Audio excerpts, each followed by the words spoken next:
Bien-aimés dans le Seigneur, bonjour. Nous voici au début d'une nouvelle journée, au début d'une nouvelle semaine.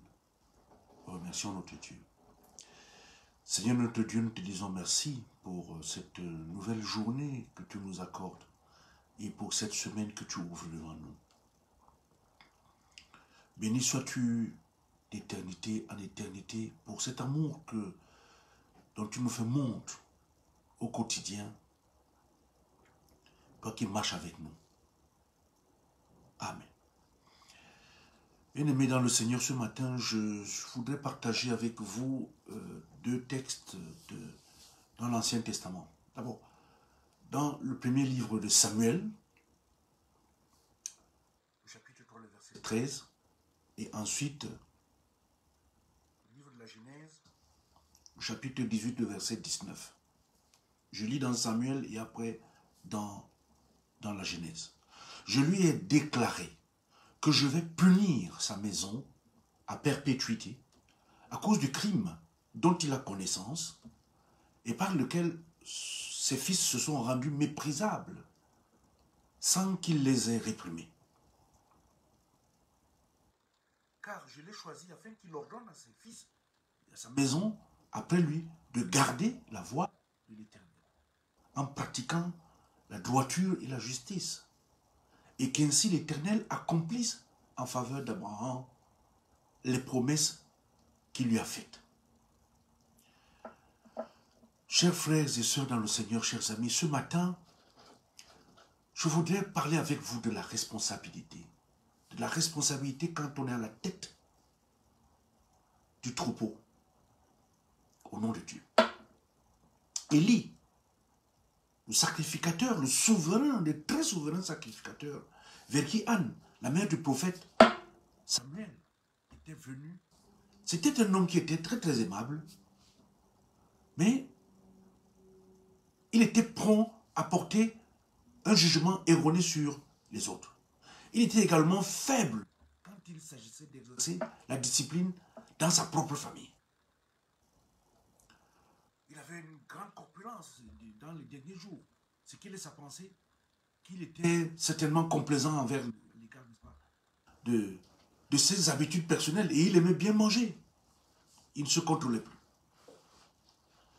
Quand on lit les chapitres 2 et 4 de premier livre de Samuel, on trouve suffisamment d'informations au sujet, n'est-ce pas, du souverain sacrificateur Élie, qui nous permettent de nous faire une idée assez précise de sa personnalité. Un souci réel concernant les choses de Dieu se doublait chez lui d'une certaine incapacité à maîtriser ses tendances naturelles et à commander à ses fils et à sa maison, après lui, de garder la voie de l'Éternel, de manière à glorifier Dieu dans la vie familiale. Il était laxiste. On rencontre encore de tels hommes aujourd'hui dans les églises, dans le service, n'est-ce pas, de Dieu. Ce sont des gens qui possèdent beaucoup de qualités en matière d'amabilité. Ils sont très, très aimables. Ils savent vous contourner avec de belles paroles et tout. Mais malheureusement, par faiblesse et par manque de maîtrise d'eux-mêmes, ils faillissent là où ils devraient être forts. Rappelons que la grâce de Dieu n'exclut pas le jugement divin. Mais non. Il y a des responsabilités qu'on ne peut pas esquiver en toute impunité. Le laxisme et le légalisme sont des attitudes qui sont opposées à la grâce l'une comme l'autre. Mais une reconnaissance de l'autorité de Dieu, une soumission attentive aux avertissements donnés par Dieu devrait découler, n'est-ce pas, des faveurs qu'il nous accorde. Tous ceux qui dirigent des foyers chrétiens, dans la maison d'abord,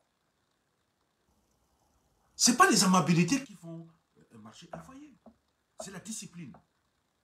Ce ne sont pas les amabilités qui font marcher les églises, il y a de la discipline. La première discipline dans l'église, c'est l'amour et le respect de la parole de Dieu. Alors le prophète Élie, un exemple, lorsque ses fils, lui qui est le souverain sacrificateur, ses fils viennent pour souiller, n'est-ce pas, les offrandes que les hommes du peuple, le peuple d'Israël vient donner à Dieu. Ils viennent souiller les offrandes. Mais lui, en tant que père, il refuse d'exercer l'autorité sur ses enfants et la discipline. Non. Bien-aimé dans le Seigneur, la faiblesse dans l'exercice des responsabilités, n'est-ce pas, est quelque chose qui touche la sainteté, n'est-ce pas, de Dieu et la droiture de tout ce qui s'approche de Dieu. Alors, quand on parle d'Abraham, dans le deuxième texte que nous avons lu, Abraham est un homme qui donne l'exemple de quelqu'un qui conduit bien sa maison. Il avait de la discipline. Ce n'est pas parce que ton enfant, c'est ton enfant, qu'il faut refuser d'exercer la discipline lorsqu'il enfreint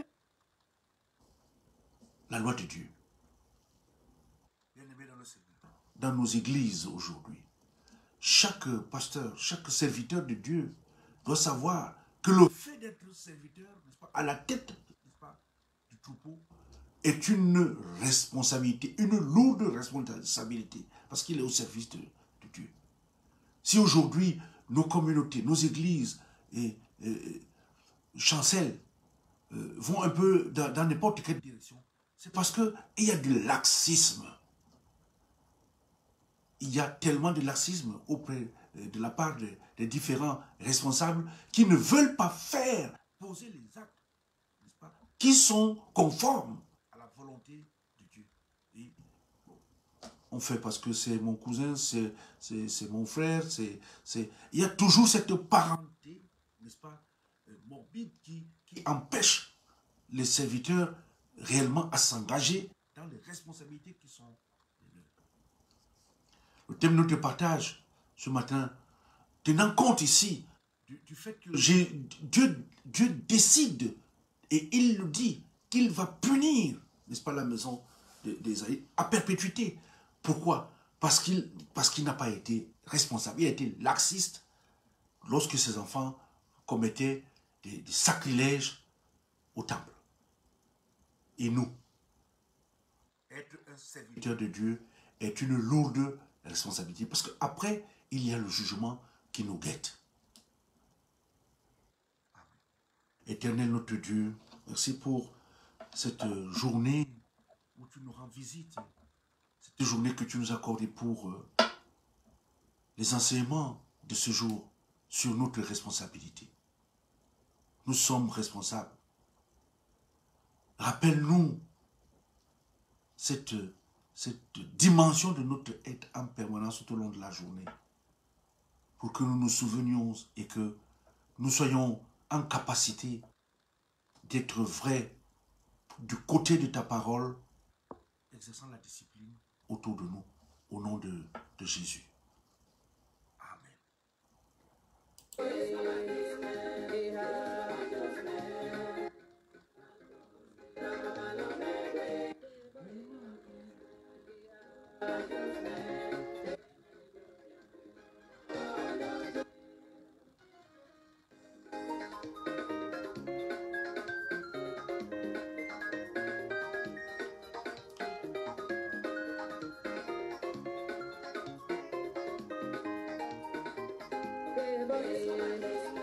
Merci, bien-aimés dans le Seigneur, pour ce moment de partage. Je vous invite à nous retrouver dès que le Seigneur le rendra possible. Cette musique est de Tekla, du Gel, avec les femmes du synode de Bassa.